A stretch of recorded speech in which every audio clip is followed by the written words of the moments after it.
David's an outsider and a maverick who has fitted in with Aboriginal people.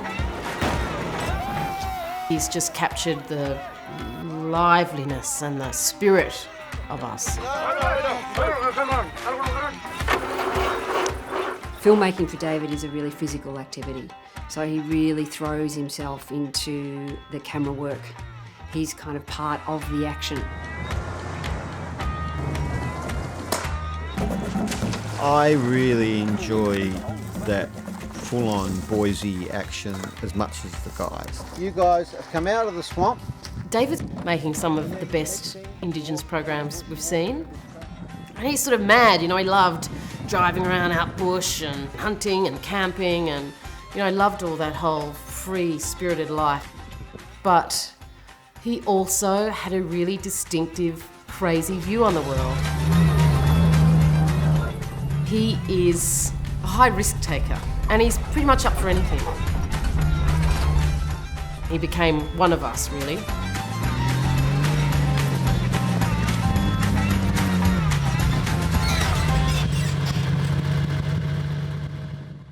I'm very comfortable throwing my swag out on the ground somewhere and foraging or going off hunting with people and eating whatever they hunt, and they cook it in the coals. How's the tucker, David? Can't beat fresh fish. And I have a strong appreciation for Aboriginal people's relationship to the land and the country. Better than McDonald's, eh? And just their love of going bush. He has an understanding of country in a very similar way to how Aboriginal people think of country. Everyone, ready, washing. I think it's just a genuine kind of connection with place. For David, I think it's something that goes back to his childhood. I was really blessed with a beautiful childhood, and sort of tears of joy, really, not sadness. There was just the two of us, my brother Philip and I. Dad was really keen bushman. He was a very, very keen bushwalker, keen canoeist. We start on the headwaters and spend a couple of weeks just canoeing down the river and camping by some rapids and catching fish. Kids came with us from a very early age, and I always used to make sure they wore red shirts so we'd see them in the bush somewhere. We'd walk into the bush for more than a week without any bedding or anything like that. We'd have just a ground sheet under a cave. And we were both given that real love of the bush and the environment from an early age. 4 Port Temple steelworkers were taken to Wollongong Hospital. Well, I was at high school in Wollongong. Got involved with a girl, Rita, and she was of Italian migrant family. I was absolutely devastated when I had to eventually tell my parents that I had a girl pregnant. The conversation back to me from Rita's father was something like, Dev, you'll marry Rita. And that was about the long and the short of it. So a week after I left school, I got married. Chris was born. Dad died. That was a huge blow. Rita said, well, I'm moving to Melbourne. I felt I had no choice but to tag along and go down there as well. Get out of frame. Masculine is to do, more than feminine is to be done. Rita really kind of got enthralled by the whole separatist, feminist environment at that time. I remember her sort of saying, well, I don't want to play this role of a mother anymore. So me and Chris moved into the household with the Males Against Sexism. And of course, none of them changed nappies or made bottles or got up through the night. Melbourne was bleak, miserable, cold. I had no money, on my own with a baby. Yeah, so there wasn't much light around at that time. Rita really went off and pursued her own life after that. From that time, I pretty well had Chris most of the time from there on in.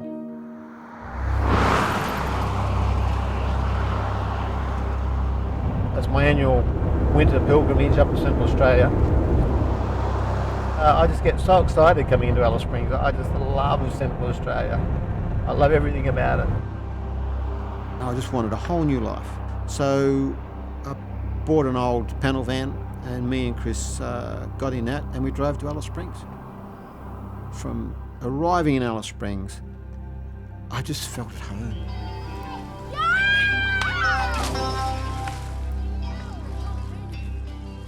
I went to the Aboriginal community of Papunya in 1977. David arrived in Alice Springs to join me, I think it was 81. And it was a great environment for Chris. He just loved it and he thrived. He really thrived in Alice Springs.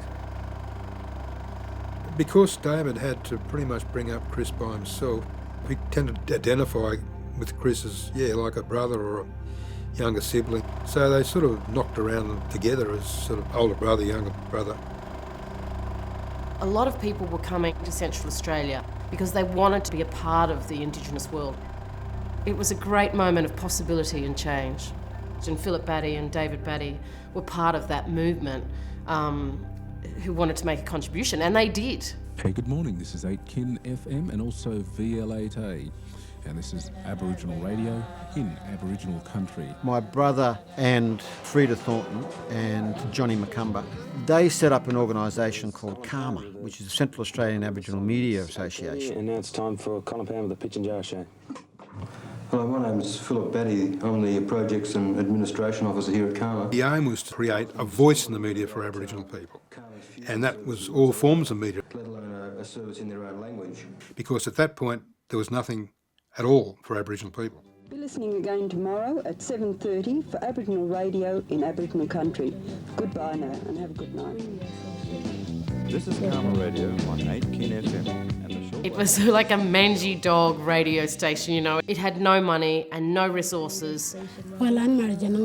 Suddenly people were listening in to this station, bringing them news and information about their people in their own languages. And then they decided that they really should be getting into video. And so we started the CARMA TV unit. And I had 4 Aboriginal trainees. And I got a traineeship at CARMA, and CARMA just opened up a whole world for me. For young Indigenous people, you know, the stuff that was coming out of CARMA in terms of music, television and radio was just electrifying. Very early in the piece, I met Alison. Hello everybody, this is a video about Jack and all of us at Mackay Street. Well, we owned a house together in Alice Springs. And this is my new room. I mean, it was Chris and David for a long time. They were a little team.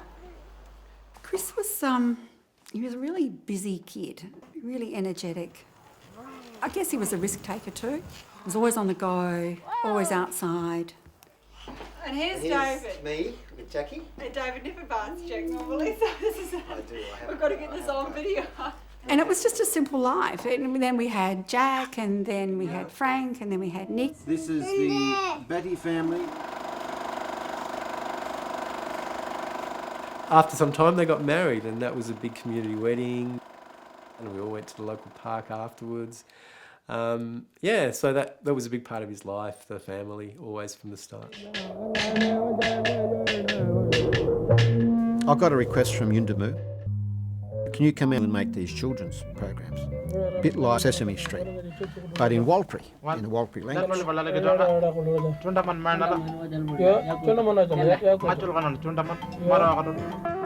Manu One, for the first time, captured Aboriginal children on TV. You've just never seen Aboriginal children in that way before. With David Batty and his skin brother, Francis Kelly,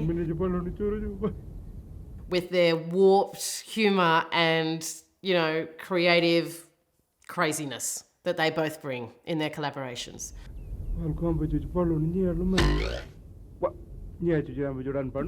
Chubrola to Chubrola, we are brothers, we respect each other. Whatever he do, I help him. Whatever I do, he help me. Manyuwanu has attracted interest and funding from the London-based Channel 4. Success is largely because of this man, David Batty. And I think it's been a long time coming. About 10 years after I did Manyuwana, I got a call from Indigenous. We want you to come down and make a film about young men and cars.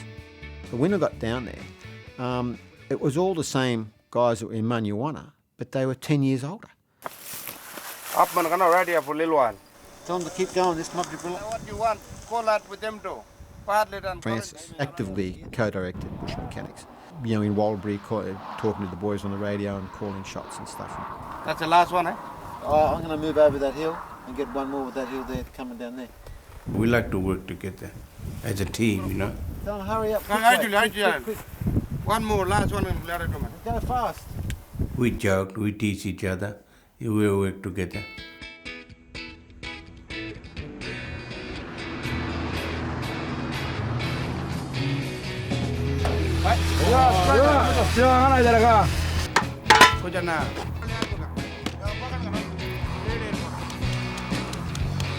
So the core of bush mechanics was basically a road trip where you had the crappiest car in the world and things would inevitably go wrong and no one has any money or any resources and you can't ring up anyone to help you, so you have to innovate.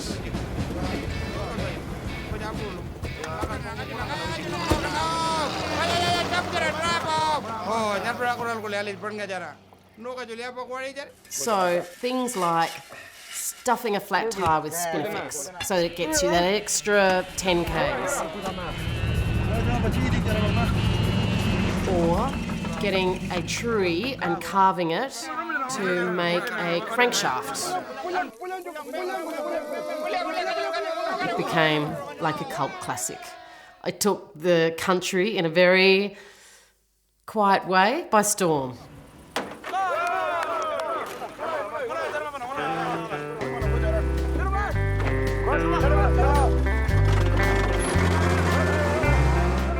These bush solutions to sort of impossible situations that anyone else would just be like, call the NRMA, you know, get the...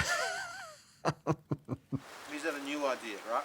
The guy's in prison and he's sitting there and he's rung up you guys are coming in to pick him up, right? Mm-hmm. Back then, whitefellas had this strange relationship where they'd work with Aboriginal people during the day and then, you know, knock off at 5 o'clock and they might discuss us over dinner, but they never socialised with us. David camped with blackfellas, knocked around with us. You know, he's one of us. We won a award in Sydney. It's called IFI Award. And we was proud to be in that award. And the cameraman at the moment is Sunset Chubrula from Western Australia. And who's over here? And that's our lady. She'll be working with us. And she'll be looking after us and wash our clothes. I met David when he was finishing off the first Bush Mechanics program and we just kind of hit it off immediately, I have to say. Bush Mechanics finished now. Too hard. So where does this road go, Jen? This road you pick up in Halls Creek. She became like my producer. We made a lot of documentaries for television. Yeah, I think David's later career really took off when he met Jen, because she took over and ordered David's chaotic filmmaking, and they've gone on to make, you know, quite a lot of prize-winning documentaries. Just let it roll, doesn't it? Okay. I can edit it. David got the job in the Kimberley and then we set up home in Broome. This is where Georgina sleeps, in here, in the cot. Then Gina came and... It was a good life. It was a very good life. And I made good money and we all prospered and the kids loved it in Broome. Mum! Oh, you know what I saw down at the old camp, David? Then we sort of got into this Kimberley life of fishing and going camping. David did a fantastic pack, far better than Jen and I could ever possibly have done. What would you have to say on that, Jen? It was a disaster. I was very much a part of David's family. What do you think, Mum? Reputation. You know, I was also a single mother. He's been very brave, Jen. My son, Oscar, was very much a part of David's family.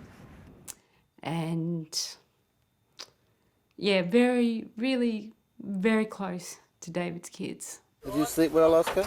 Yeah. Yeah, we had a good night's sleep. Look, for a long time, David really did kind of live, you know, kind of like a parallel life, where he had this incredibly loving and supportive family life. We hope you've enjoyed this interlude into our private lives.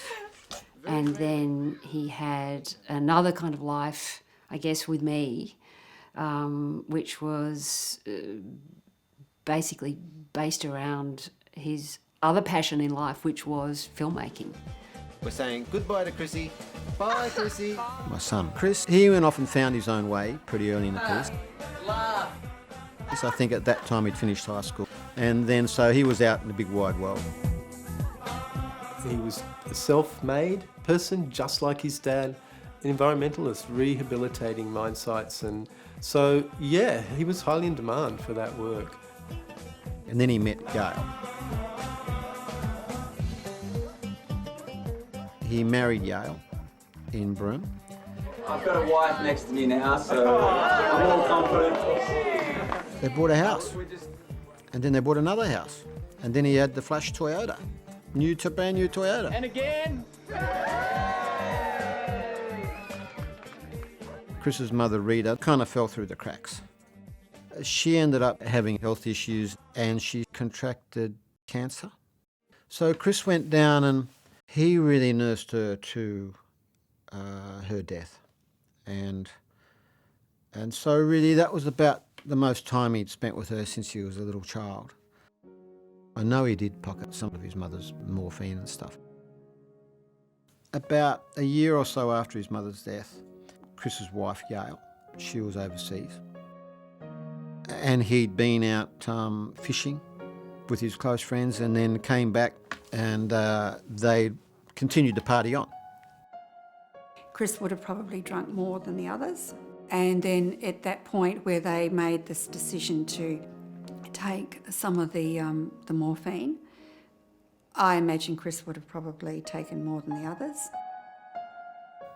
And I was in Melbourne at the studio and I got a call from Frank, my son. He just knew something was wrong straight away.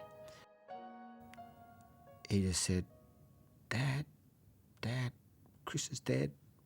Chris is dead like that. And yeah, I just fell to the floor, basically. I just collapsed. I just couldn't believe it. The thing about Chris was he was so close to his dad. You know, it's a sad thing that, you know, we lost Chris. I grew him up, you know, it was just me and him. And it just makes it so much more tragic, you know, that we were a team.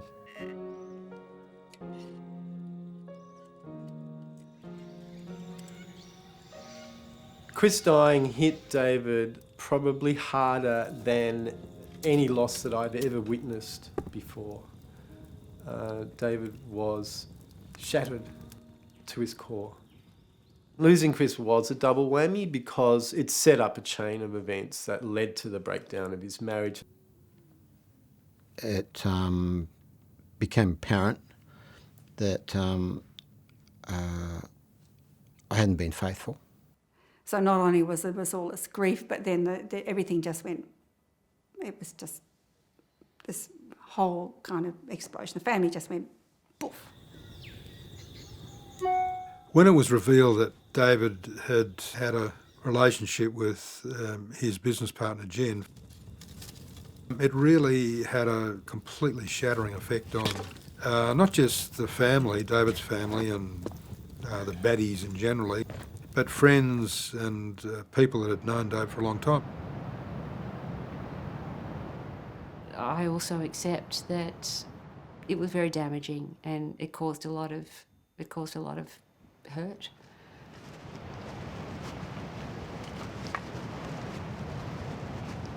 I mean, a huge regret, a huge loss, and an incredible amount of pain that's, you know, around that, and still is.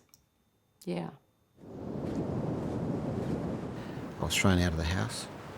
The kids didn't have any respect for me. My wife, Alison, didn't want to know me at that time. And I lost Chris. I just lost everything. I should have been kinder to him, but I was furious, so I didn't feel like being kind to him.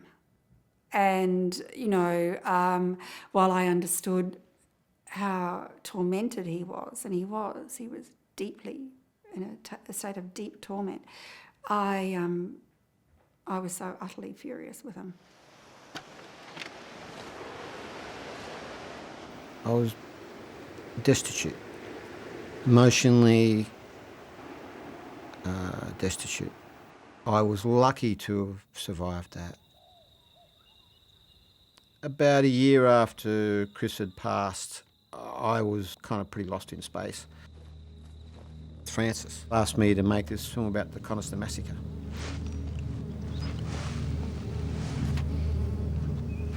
It was like my salvation, really. It was really like I needed something to hang on to at that time because I'd lost everything. Coniston is the last recorded massacre of Aboriginal people in Central Australia. It happened in 1928.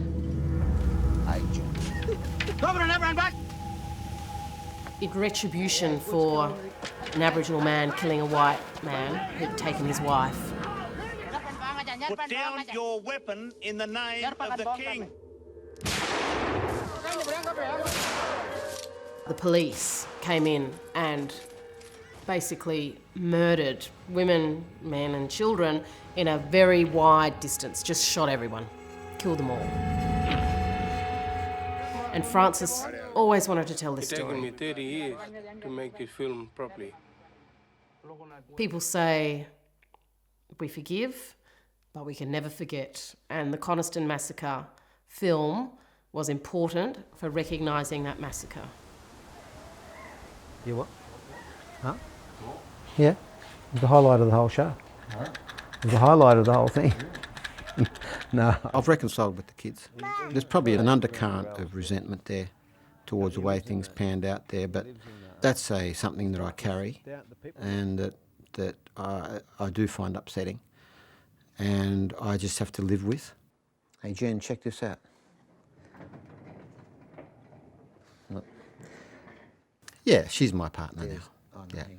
Yeah, while I would call her my partner, we only have a few weeks of the year together, in reality. I think it's pretty good. She's in the city, and I'm in the middle of the bush. It's good having the names of the guys. Yeah, I was going to say... Identify the characters. Yeah. These young guys from Arnhem Land approached us. They were huge fans of bush mechanics. It's not just gratuitous killing stuff, it's getting food to bring back to the community. No, well, exactly. So if that's what they're doing, you've also got to have that as a payoff. They sent David a little video of the adventures that they get up to in the bush. And then that car's going to slip. And you'll have to jump out pretty quick. Yeah. Fucking drowning in there. I won't drown. No.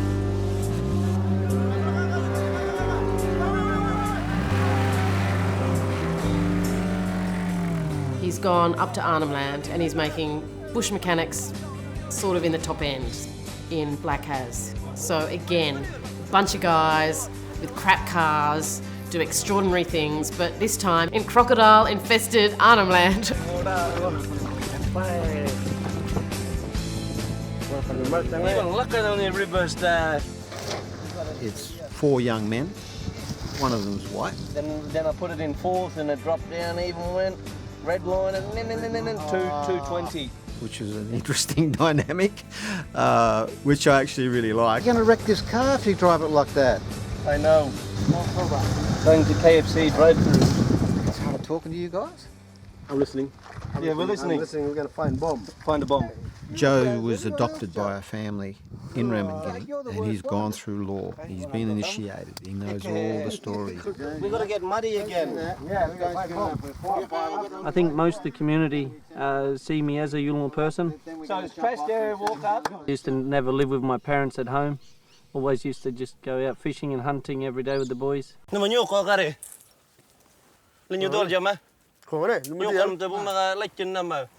The local language has become his first language, so English is now Joe's second language. Those Black Ass guys are incredibly ingenious. Honestly, I was left in awe so many times. Any of them will just come up with a solution like that. Bang, we've got to do this, and really inventive.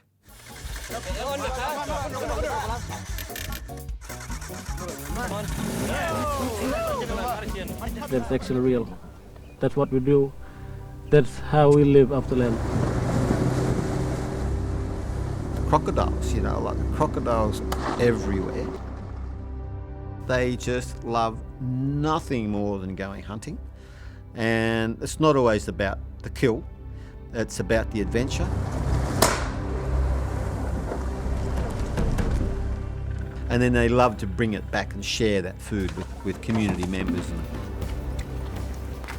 There's something very life-affirming for these young black fellas to be together and doing their thing and on their land, It's a great spirit of freedom, and that's David's gift, to be able to capture that, because it really shows us as we truly are.